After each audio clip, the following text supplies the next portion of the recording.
GK with Prince YouTube channel में आपका स्वागत है।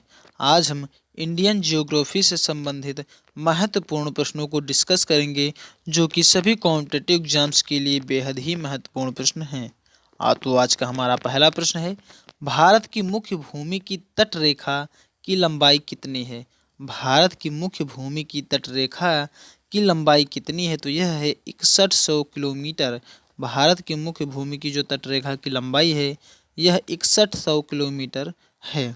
अगला प्रश्न है, भारत की कुल तटरेखा की लंबाई द्वीप समूहों सहित कितनी है?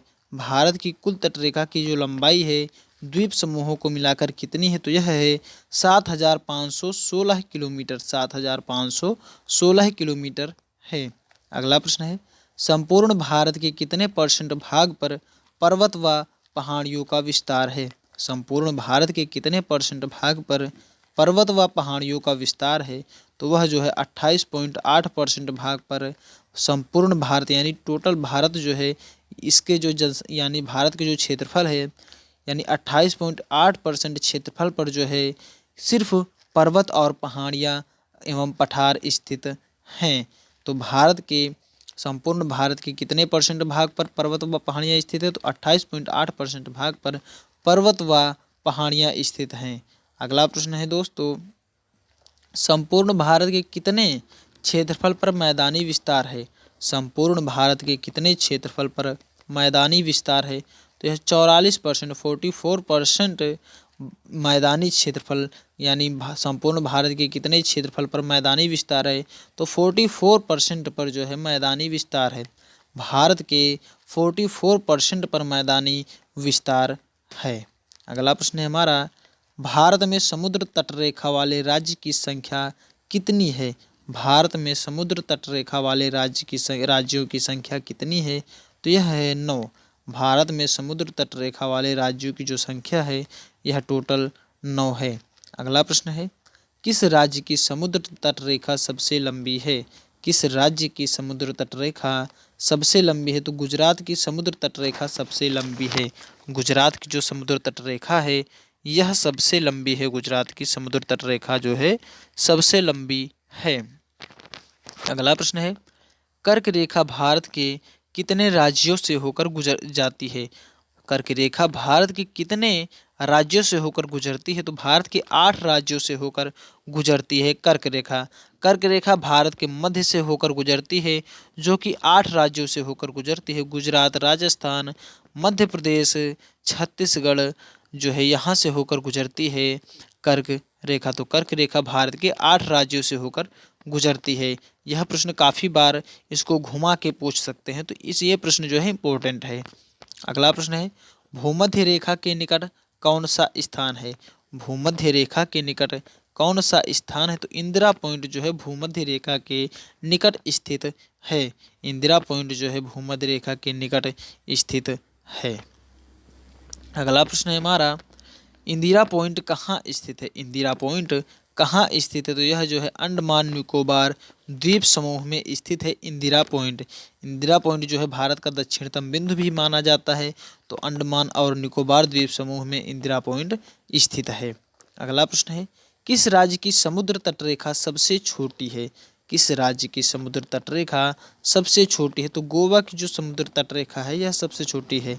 यहाँ पर ध्यान देने योग्य बात है दोस्तों कि भारत का जो सबसे छोटा राज्य है, वह गोवा ही है। गोवा जो है भारत का सबसे छोटा राज्य है, इसलिए जो है गोवा की जो तटरेखा है सबसे छोटी है। तो यहाँ पर दो प्रश्न बन सकते हैं कि किस राज्य की समुद्र तटरेखा सबसे छोटी है? तो गोवा की समुद्र तटरेखा सबसे छोटी है। एवं कौन सा राज्य भारत का कौन सा राज्य जो है भारत का कौन सा राज्य सबसे छोटा है? तो गोवा जो है भारत का सबसे छोटा राज्य है। अगला प्रश्न है, भारत की स्थल सीमा किस देश के साथ सबसे ज़्यादा है?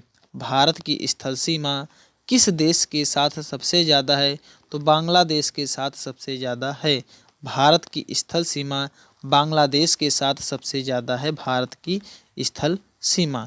अगला प्रश्न है, भारत का कौन सा भू आकृतिक भाग प्राचीन है? भारत का कौन सा भू आकृतिक भाग प्राचीन है? तो भारत का प्रायद्वीपीय पठार जो है भारत का प्रायद्वीपीय पठार भू आकृतिक भाग है जो कि प्राचीन है। यह प्रायद्वीपीय पठार जो है प्राचीन है। अगला प्रश्न है, भारत के पूर्वी समुद्र तट को किस नाम से जाना जाता है? भारत के पूर्वी समुद्र तट को किस नाम से जाना जाता है? तो यह कोरोमंडल तट के नाम से जानते हैं।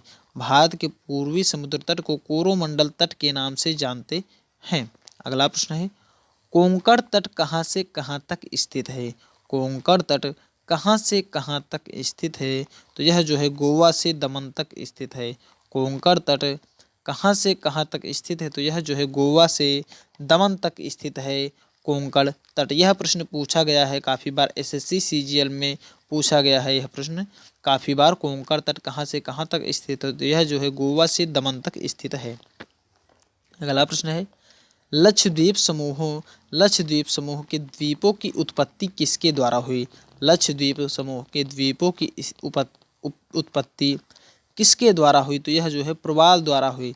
लक्षद्वीप समूह के द्वीपों की जो उत्पत्ति है वह प्रवाल के द्वारा हुई है। लक्षद्वीप समूह के द्वीपों की वो जो है उत्पत्ति। यह प्रश्न दोस्तों काफ़ी बार पूछा गया है। अगला प्रश्न है, न्यूमूर द्वीप कहाँ स्थित है? न्यूमूर द्वीप कहाँ स्थित है? तो यह जो है अंडमान सागर में स्थित है। न्यूमूर द्वीप जो है अंडमान सागर में स्थित द्वीप है न्यूमूर द्वीप।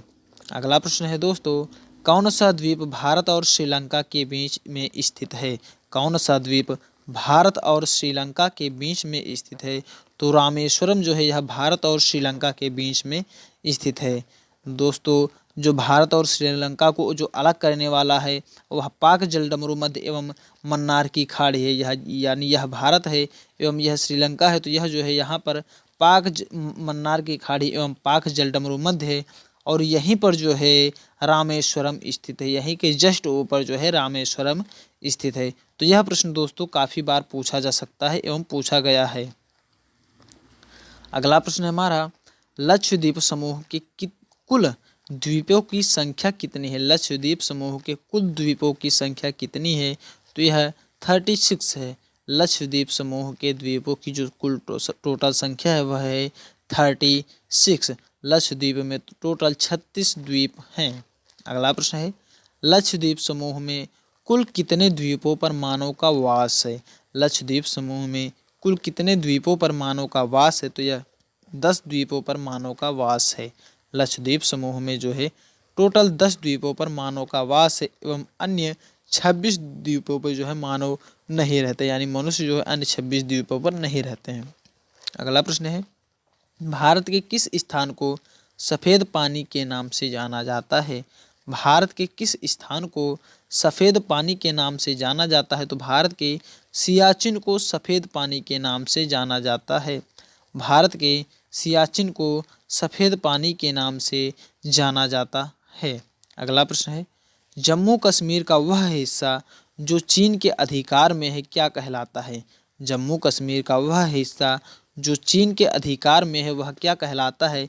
तो वह आक्साई चीन के नाम से जाना जाता है। उसको आक्साई चीन के नाम से जाना जाता है जो कि जम्मू कश्मीर का हिस्सा है और वह चीन के अधिकार में है, उसको आक्साई चीन के नाम से जानते हैं। अगला प्रश्न है, भारत में शीत मरुस्थल कौन सा है? भारत में शीत मरुस्थल कौन सा है? तो वह है लद्दाख। भारत में शीत मरुस्थल है लद्दाख। अगला प्रश्न है, भारत की देशांतर स्थिति क्या है? भारत की देशांतर स्थिति क्या है? तो यह जो है 68 डिग्री 7 से 97 डिग्री 25 देशांतर, यह भारत की देशांतर स्थिति है। यह प्रश्न दोस्तों सभी कॉम्पिटेटिव एग्जाम्स के लिए बेहद ही महत्वपूर्ण प्रश्न है। अगला प्रश्न है, भारत में कितने केंद्र शासित प्रदेश हैं? भारत में कितने केंद्र शासित प्रदेश हैं? तो टोटल 7 थे, लेकिन इस टाइम 6 बचे क्योंकि जम्मू कश्मीर को हटा दिया गया है। अगला प्रश्न है, किस देश के साथ न्यूमोर द्वीप के कारण भारत का विवाद है?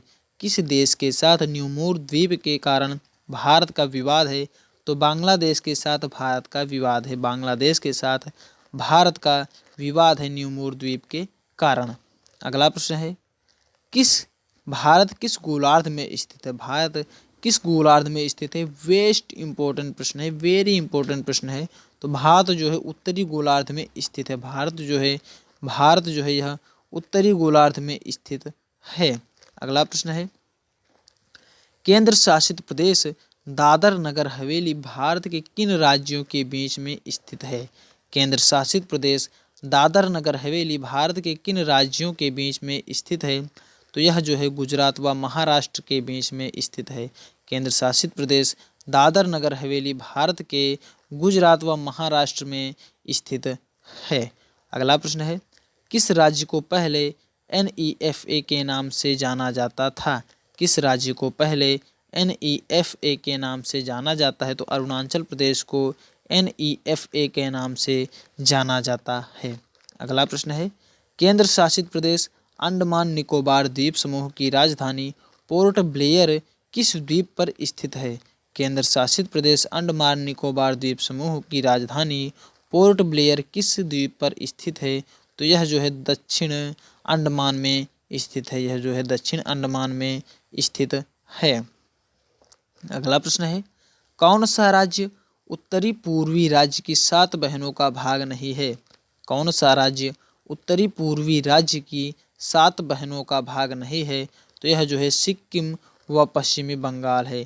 सिक्किम व पश्चिमी बंगाल जो है 7 बहनों का भाग नहीं है। सिक्किम व पश्चिमी बंगाल 7 बहनों का भाग नहीं है। अगला प्रश्न है, कौन सा महत्वपूर्ण अक्षांश भारत को 2 भागों में बांटता है?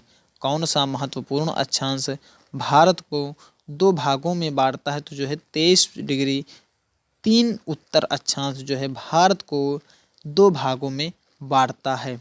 आई होप दोस्तों यह सभी प्रश्न आपको पसंद आए होंगे एवं यह वीडियो आपको पसंद आया होगा। अगर यह वीडियो आपको पसंद आया है तो लाइक कीजिए और इस वीडियो को अपने दोस्तों को शेयर कीजिए, जिससे आपके दोस्त भी इस वीडियो का संपूर्ण लाभ उठा सकें। धन्यवाद दोस्तों, मिलते हैं अगले नेक्स्ट वीडियो में। तब तक के लिए जय हिंद,